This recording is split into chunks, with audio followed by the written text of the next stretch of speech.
கடமைப்பட்டிருக்கோம். பிறந்து வளர்ந்து எங்களுக்கு அந்த கடமை இருக்கு.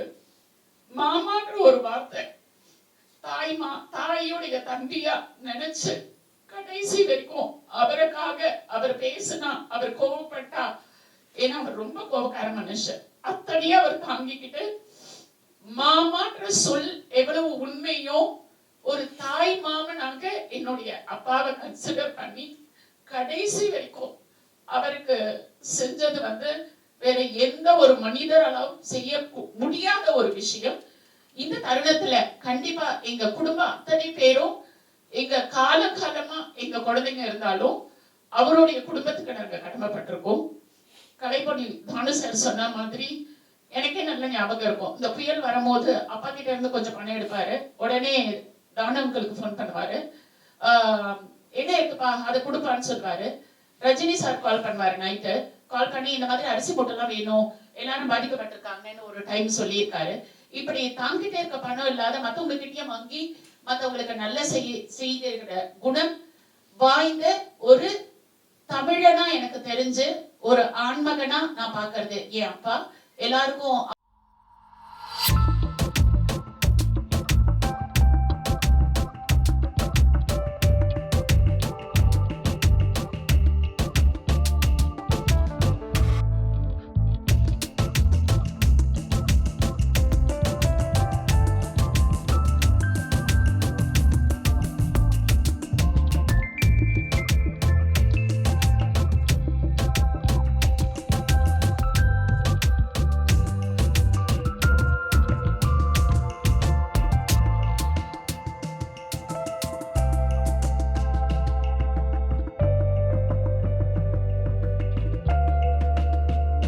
மங்கையராய் பிறந்திட நல்ல மாதவம் செய்திடல் வேண்டும் என்பது பாரதியார் வாக்கு.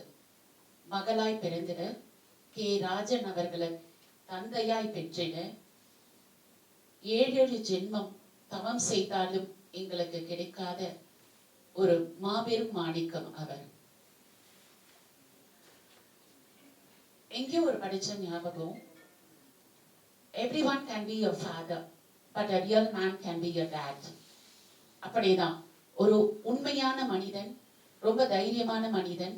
நம்மளுடைய தமிழ் கலாச்சாரத்துல ரொம்ப புகழ் பெற்ற ஒரு வாக்கியம் என்னன்னா, துணிச்சல், நேர்மை, போராட்ட தகுதி, இந்த 3ம் பெற்றிருந்தாதான் அவன் தமிழன்னு சொல்லுவாங்க. அப்படி ஒரு தமிழனா எங்க அப்பா இருந்தது எங்களுக்கு மிகப்பெரிய பெருமை. அது எங்களுடைய பாக்கியம்.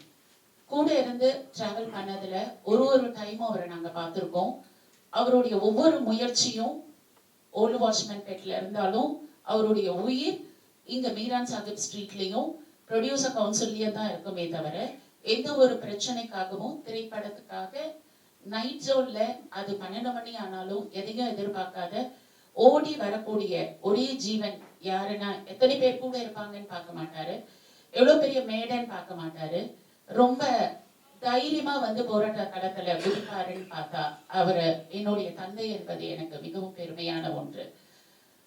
எப்போதெல்லாம் நான் தளர்ந்து போகிறேனோ அப்போதெல்லாம் எனக்கு தோள் கொடுத்தவர், தைரியத்தை நான் இழந்த போது தைரியத்தை கொடுத்தவர், வாழ்க்கையை இழந்த போது வாழ்க்கையை கொடுத்தவர், வாழ கற்றுக் கொடுத்தவர், சொல்லால் அல்ல செயலாலும் செய்து காட்டியவர். இன்று அவர் மறைந்திருந்தாலும் கண்களில் நீரோடு செல்கிறேன். அவருடைய தைரியம் என்றென்றும் எங்கள் குடும்பத்தாரின் அத்தனை மகன்களுக்கும் மகள் ஆகிய எனக்கும் உண்டு.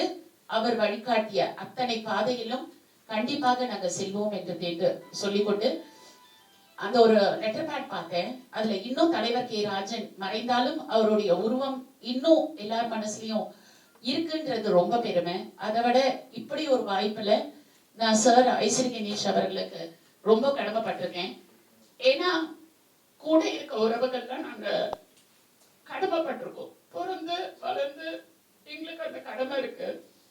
மாமான்ற ஒரு வார்த்தை தாயுடைய தம்பியா நினைச்சு கடைசி வரைக்கும் அவருக்காக அவர் பேசினா, அவர் கோவப்பட்டா, ஏன்னா அவர் ரொம்ப கோபக்கார மனுஷன், அத்தனையா அவர் தாங்கிக்கிட்டு மாமான்ற சொல் எவ்வளவு உண்மையோ ஒரு தாய் மாமனாக என்னுடைய அப்பாவை கன்சிடர் பண்ணி கடைசி வரைக்கும் அவருக்கு செஞ்சது வேற எந்த ஒரு மனிதராலும் செய்ய முடியாத ஒரு விஷயம். இந்த தருணத்துல கண்டிப்பா எங்க குடும்பம் அத்தனை பேரும் எங்க காலமா எங்க குழந்தைங்க இருந்தாலும் அவருடைய குடும்பத்துக்கு நாங்க கடமைப்பட்டிருக்கோம். கலைப்பொடி தானு சார் சொன்ன மாதிரி எனக்கே நல்ல ஞாபகம் இருக்கும். இந்த புயல் வரும்போது அப்பா கிட்ட இருந்து கொஞ்சம் பணம் எடுப்பாரு, உடனே தானவங்களுக்கு போன் பண்ணுவாரு, என்ன இருக்குப்பா அதை கொடுப்பான்னு சொல்லுவாரு. ரஜினி சார் கால் பண்ணுவாரு, நைட்டு கால் பண்ணி இந்த மாதிரி அரிசி போட்டெல்லாம் வேணும், எல்லாரும் பாதிக்கப்பட்டிருக்காங்கன்னு ஒரு டைம் சொல்லியிருக்காரு. இப்படி தாங்கிட்டே இருக்க பணம் இல்லாத மத்தவங்க கிட்டயும் வாங்கி மத்தவங்களுக்கு நல்ல செய்கிற குணம் வாய்ந்த ஒரு தமிழனா எனக்கு தெரிஞ்சு ஒரு ஆண்மகனா நான் பாக்குறது என் அப்பா. எல்லாருக்கும் அனைவருக்கும் மாலை வணக்கம். இந்த திடீர்னு அவருடைய மகன் பிரபு எனக்கு இந்த அழைப்பு கொடுத்தாரு. 2-3 வாட்டி நான் மறுத்து பார்த்தேன். பட் அண்ணன் கே ராஜனுக்காக எங்க வேணாலும் எப்படி வேணாலும் எந்த சந்தர்ப்பத்திலையும் வரலாம். அப்படிப்பட்ட ஒரு மனிதன் சினிமால இதுவரைக்கும் நான் சந்திச்சதே கிடையாது. அவர் கூட பல பிரச்சனைல நான் அவர் கூட நின்றுருக்கேன். அவருக்கு போய் இங்க இல்லைன்னா கூட ஒரு சபையில இருந்தா எந்த கலகலப்பு இருக்குமோ அது இந்த மைக் மூலமாவே எங்களுக்கு வெளியே தெரியுது. ஏன்னா எந்த சபையில இருந்தாலும் ஏதாவது ஒரு இஷ்யூல அவரு முரண்படுவாரு, அதுக்கு போராடுவாரு. சினிமால இப்படிப்பட்ட ஒரு மனிதர் பார்க்கிறது மிக மிக மிக இட் இஸ் இம்பாசிபிள். நான் அவரு கூட வெளியே தெரியாத நிறைய விஷயத்தை பழகி இருக்கேன். அவருக்கு இந்த சினிமால சின்ன தயாரிப்புகளுக்கு அவர் பண்ண உதவிய என்னால மறக்கவே முடியாது. ஏன்னா நானும் நிறைய சின்ன தயாரிப்புகளுக்கு உடந்தையா இருந்திருக்கேன். இந்த சந்தர்ப்பத்தை இந்த அசோசியேஷனுடைய தலைவர், ட்ரெஷரர் மற்றும் நந்தகோபால் மற்றும் என்னுடைய சகோதரர் ஐஸ்ரீ கே கணேஷ் அவர்கள், தென் தானு சார், இவங்க எல்லாத்துக்கும் நான் கடமைப்பட்டிருக்கேன். ஏன்னா இந்த மாதிரி சந்தர்ப்பத்தில் எல்லாரும் வர மாட்டாங்க. ஒரு நல்ல உள்ளங்கள் தான் வரும்.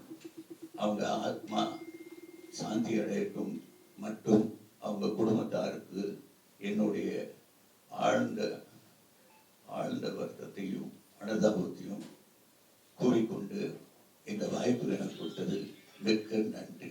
நன்றி, வணக்கம்.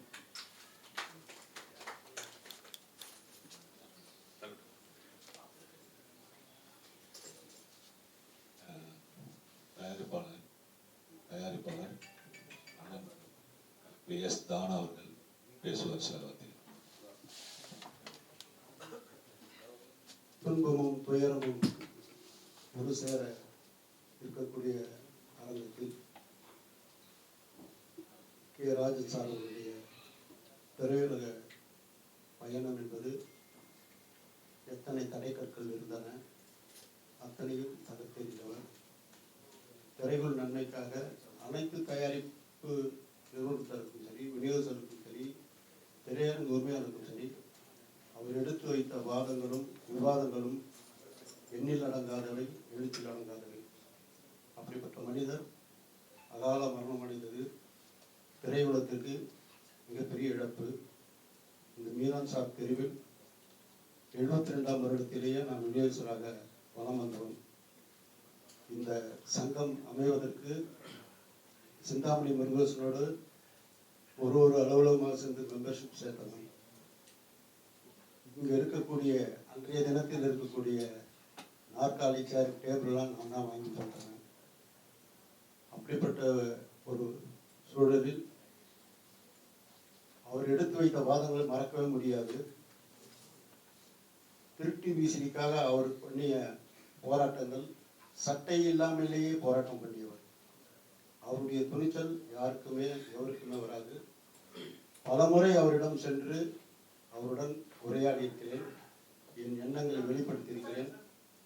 அவர் கோபப்பட்ட காலத்திலும் சரி, அவருக்கு சமாதானம் சொல்லி ஆறுதல் கூறியவன்.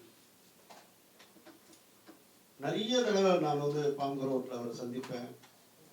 அப்போலோவில் ஹாஸ்பிட்டலில் முடிச்சுட்டு வரும்போது பண்ணுவேன். விஜய் சாப்பிட்டு ராஜ்குமாரோட அவர் சிகிச்சை எடுத்துக்கிட்டு கூட இருந்துவேன். கப்பல் பட்ஜெட்டு தெரியல அவர் ஆற்றிய சமுதாய பணியும் சமூக பணியும் எண்ணலில் அடங்காதவை. நான் படித்த செஞ்சராங்கோவில் தெருவில் கூட அவர் பள்ளி ஆசிரியராக பணியாற்றி இருக்கிறார். தபால்காரன் தங்கியில் அவர் வயிற்று வலி பேஷண்டாக நடித்த காலத்திலும் சரி, எங்கள் ஏரியாவில் வண்ணார்பேட்டை ஏரியாவில் நடிகர் ராஜன் கே ராஜன் சொல்லும்போது தான் ஒரு பெருமிப்பு இருக்கும். அப்படியாப்பட்டவர் இந்த திரையுலகத்துக்கு மாபெரும் எழுச்சியை உருவாக்கியவர். அருகே இருக்கக்கூடிய சகோதரர் ஐசன் கணேசன் மாப்பிள்ளை மாப்பிள்ளைன்னு அன்பாக அடிப்பார், அவரும் மாமா மாமான்னு அன்பாக அடிப்பார். அப்படிப்பட்ட ஒரு அந்யோன்யத்தை அவருக்காக அவர் எத்தனை வகையான சூழலில் பக்க துணையிருந்து காத்தார் என்பது அவருக்கும் தெரியும், எனக்கும் தெரியும். இங்கே இருக்கக்கூடிய அத்துணை நண்பர்களை பார்க்கும்போது பழைய நினைவு தான் வருகிறது. அத்தனை பெயரும் எனக்கு தெரியும். பன்னீர் கோவப்பட்ட காலத்தோடு அவனை சமாதானப்படுத்தினாங்க. அப்படி எல்லா சூழலிலும் இங்கே இருக்கக்கூடிய அத்தனை பேருக்கு தெரியும். அப்படிப்பட்ட இந்த சூழலில் இங்கே இருக்கக்கூடிய உறுப்பினர்களுக்கு ஏதாவது ஒரு பிரச்சனை என்றால் உடனே எனக்கு தொலைபேசியில் அழைப்பார். தானே இப்படி இருக்குதுப்பா, கொஞ்சம் பணம் அனுப்பிச்சு விடுப்பாருன்னாரு. அப்படி மற்றவர்களுக்காக அவர்கள் செய்த அவர் கையிலிருந்து காசு போடுறது இல்லாமல் மற்றவர்கிட்ட உரிமையாக வாங்கி அவங்களுக்கு செய்யறது உண்மையிலேயே மறக்க முடியாது. அவர் வழியை இனி வரும் சூழலில் வரக்கூடியவர்கள் அவருடைய எண்ணங்களை பின்பற்றி அவர் வழி நடக்க நான் இறைவனை இறைஞ்சுகிறேன். அன்னாரது இழப்பு திரையுலகுக்கு ஈடு செய்ய முடியாத இழப்பு. அவர்கள் குடும்பத்தாருக்கு என்னுடைய ஆழ்ந்த இரங்கலை தெரிவித்து விடைபெறுகிறேன். நன்றி. காஞ்சிபுரம் மற்றும் திருவள்ளூர் மாவட்டத்தினுடைய திரைப்பட விநியோகஸ்தத்தின் சங்கத்தின் தலைவர் அவருடைய நினைவாஞ்சலி என்று இந்த இழப்பு மாபெரும் இழப்பு எங்க செங்கல்பட்டு அசோசியேஷனுக்கு தான். எங்க அசோசியேஷனுடைய இதுல 5 நிர்வாகம் தூண்கள் மாதிரி இருந்தாங்க. அந்த தூண்ல மாபெரும் தூண் விசாரிக்க.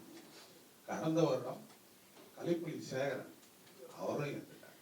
இப்ப இருக்கிற 3 இப்படி மாபெரும் இழப்புக்கு சந்தித்து இருக்கிற இந்த சங்கத்திற்காக நீங்கள் அனைவரும் வந்திருந்து ராஜன் அண்ணா அவர்களுடைய நினைவாஞ்சலிக்கு வந்திருப்பது மிகவும் நன்றிக்குரிய விஷயமா இருக்கிறது. குறிப்பாக ராஜன் அண்ணா அவர்கள் மாவீரன் என்று கூட சொல்லலாம். எது எடுத்தாலும் துணிச்சலாக அவருடைய என்ன நினைப்பாரோ அதை துணிச்சலாக செய்து காட்டுவார்.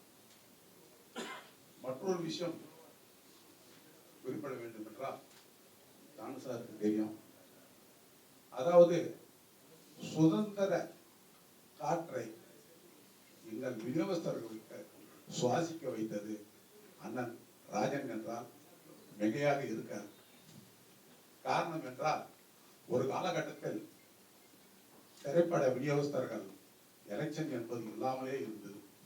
அந்த எலெக்ஷனில் அவர் தலைவராக நின்று மாபெரும் ஒரு வெற்றியை அடைந்து எங்கள் விநியோகஸ்தர்களுக்கெல்லாம் ஒரு சுதந்திர காற்றை சுவாசிக்க வைத்தது அவர் என்றால் மறுக்க முடியாது.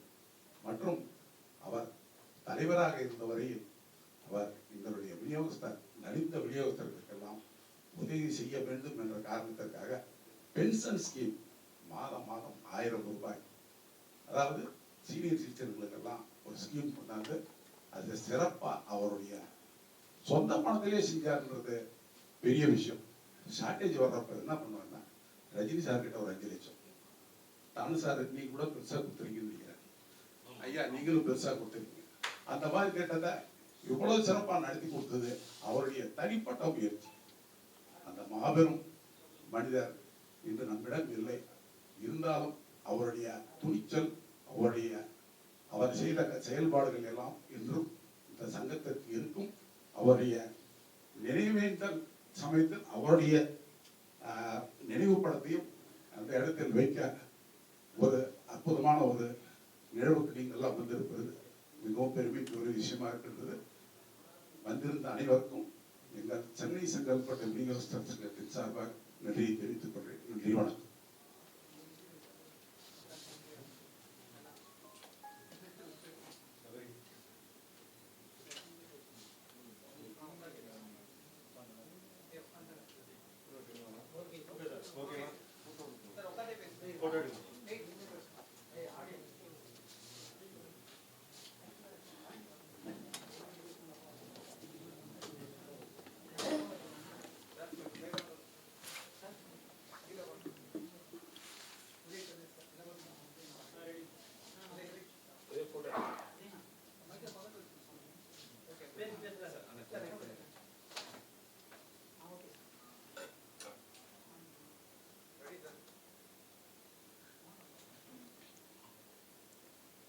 அனைவருக்கும் வணக்கம். கே. ராஜன் மாமா அவர்களுடைய நினைவு அஞ்சலியை விநியோகஸ்தர் சங்கம் சார்பாக இங்கே நடைபெற்று கொண்டிருக்கிறது.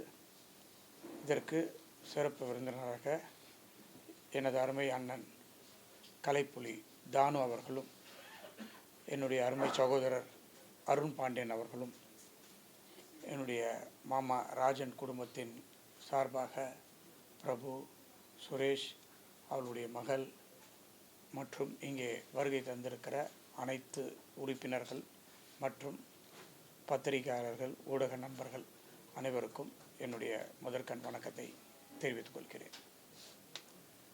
நிறைய பேர் பேசினாங்க கே. ராஜன் மாமாவை பற்றி. அவங்க மகள் பேசும்போது எனக்கு ரொம்ப கஷ்டமாக இருந்துச்சு. எனக்கு என்ன பேசுகிறதுன்னே தெரியல. இருந்தாலும் நான் பேசி ஆகணும். ஏன்னா எனக்கும் மாமாவுக்கும் இருக்கிற நட்பு கொஞ்ச காலம் இல்லை. என்னுடைய மறைந்த தந்தை ஐஸ்வரி வேலன் இறந்து கிட்டத்தட்ட 39 ஆண்டுகள் ஆகிறது. அவரும் இவரும் வட சென்னையில் சர் தியாகராஜா பள்ளியில் 2 பேரும் ஒன்றா படித்த நண்பர்கள், பள்ளி தோழர்கள் 2 பேருமே. ஸோ அவ்வளோ ஆண்டு காலமாக மறைந்த மாமா கே. ராஜன் அவர்களும் என்னுடைய மறைந்த தந்தையும் நெருக்கமான நண்பர்கள். ஒன்றா நாடகத்தில் 2 பேரும் சேர்ந்து நடிப்பாங்க. பள்ளியில் படிக்கும்போதே சேர்ந்து நடிப்பாங்க, கதை எழுதுவாங்க, டைரக்ஷன் பண்ணுவாங்க, ஆக்ட் பண்ணுவாங்க. எதை செஞ்சாலும் 2 பேரும் ஒன்றா செய்வாங்க. அப்படிப்பட்ட ஒரு இணைப்பிரியா நண்பர்களாக அவங்க வாழ்ந்தாங்க. மாமா காமராஜ் மெட்ரிகுலேஷன் பள்ளி வட சென்னையில் நடத்திட்டு இருக்காரு. இப்போ அது அவங்க மகளும் மகனும் பார்த்துக்கிறாங்க. ஸோ அந்த ஸ்கூலில் தான் எங்கள் அப்பா போய் உட்காந்துட்டு அவரோட பேசிகிட்டு இருப்பார். அப்போ தான் எங்கள் அப்பா ஏதாவது ஒன்று செய்யணும் அப்படின்னு சொல்லும்போது ராஜன் மாமா ஒரு என்ன மாதிரியே ஒரு ஸ்கூலை நீ ஆரம்பி அப்படின்னு எங்கள் அப்பாவுக்கு சொன்னார். அதை எங்கள் அப்பா மைண்டில் வச்சுக்கிட்டு என்கிட்ட சொன்னார். நான் அதை மைண்டில் வச்சுக்கிட்டு அப்பா இறந்ததுக்கப்புறமா அவர் பேரில் ஒரு காலேஜ் ஆரம்பித்தேன். இன்றைக்கி கிட்டத்தட்ட 54 காலேஜ் ரன் பண்ணிகிட்ருக்கிறேன். 50,000 பசங்க மேலே படிச்சிட்ருக்காங்க. 8,000 பேர் வேலை செஞ்சிட்ருக்காங்க. ஸோ இதுக்கெல்லாமே ஒரு வித்திட்டவர் கே. ராஜன் மாமா தான் அப்படின்னு நான் சொல்லுவேன். அப்பா நான் 19 வயசு இருக்கும்போதே இறந்துட்டார். ஸோ அன்னிலேருந்து நான் இவரை என்னுடைய அப்பாவாக தான் நான் பார்ப்பேன்.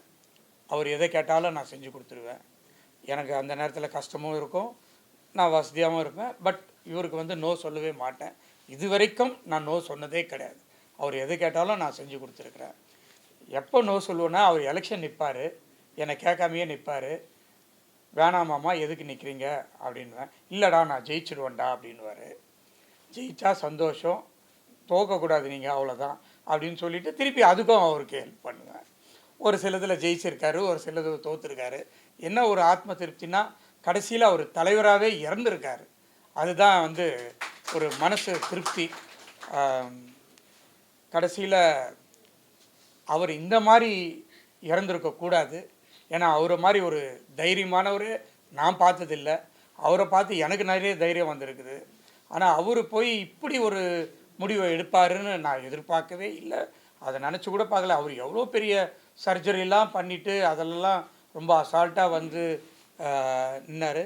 இது ஒரு சின்ன ஸ்பேஸ் மேக்கர்ன்றது ஒரு சின்ன சர்ஜரி. அதில் ஒரு மைண்ட் அப்செட் ஆகி ஒரு இந்த மாதிரி ஒரு முடிவு எடுத்துட்டார். பட் இருந்தாலும் இன்றைக்கி அவர் எப்போதுமே எங்களோட வாழ்ந்து கொண்டு இருக்கிறார் அப்படின்னு தான் நான் நினைப்பேன். அவர் இந்த சங்கத்துக்கு எவ்வளோ செஞ்சார் அப்படின்றது எனக்கு தெரியும். அவர் சொல்லி நானும் இந்த சங்கத்துக்கு செஞ்சுருக்கேன். அதனால் இன்றைக்கி இந்த சங்கத்துக்கு அவருடைய படத்தை திறந்து வச்சுருக்கீங்க.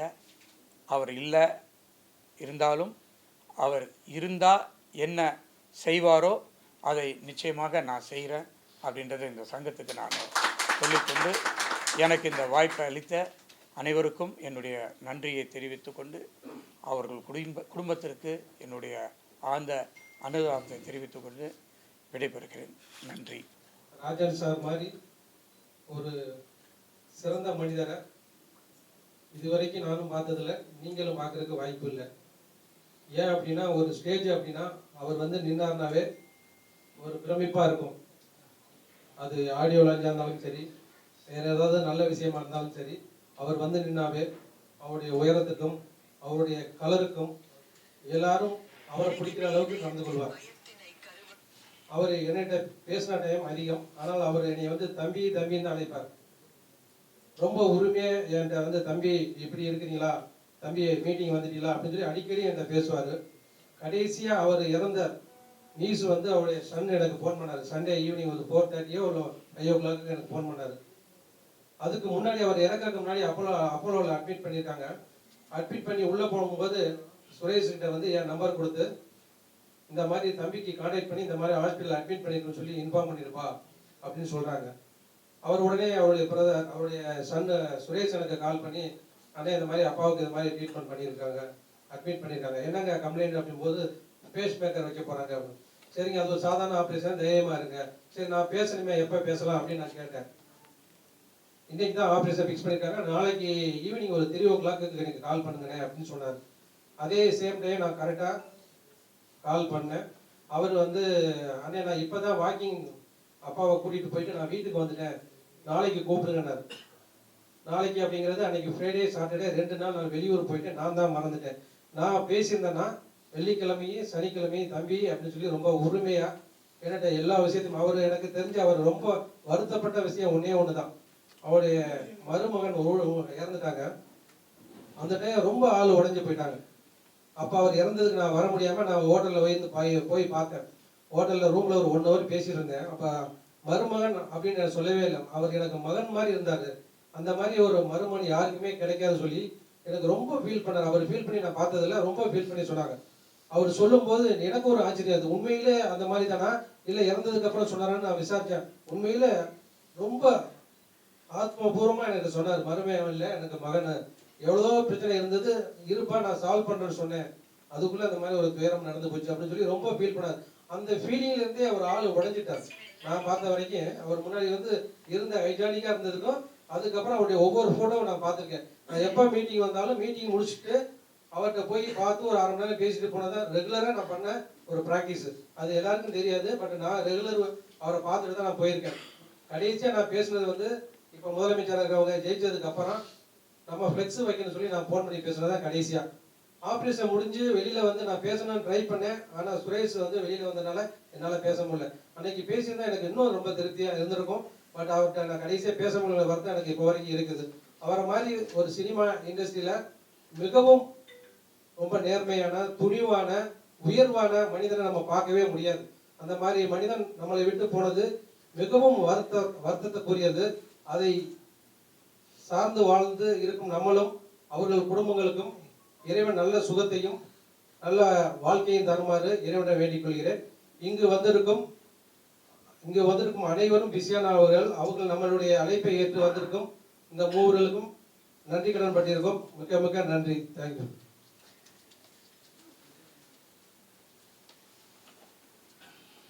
நமது சங்கத்தை ஒரு வலுவான சங்கத்தை மேலும் வலு சேர்த்து நமது உறுப்பினராக பல ஆண்டுகள் இருக்கும் தயாரிப்பாளர் டாக்டர்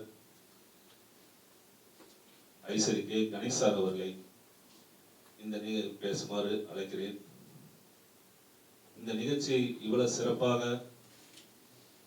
அமைத்து கொடுத்ததற்கு அவருக்கு தான் மிகப்பெரிய நன்றி. நீங்க நம்ம நினைக்கிற மாதிரி அவர் ஒரு சாதாரண பர்சன் கிடையாது.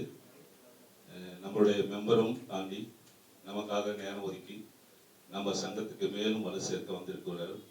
அவருக்கு மீண்டும் ஒரு நன்றியை தெரிவித்துக் கொள்கிறேன். சில வார்த்தைகள் ஐசரி அண்ணன் அவர்கள் பேசுவார்கள் வேண்டிக் கொள்கிறேன்.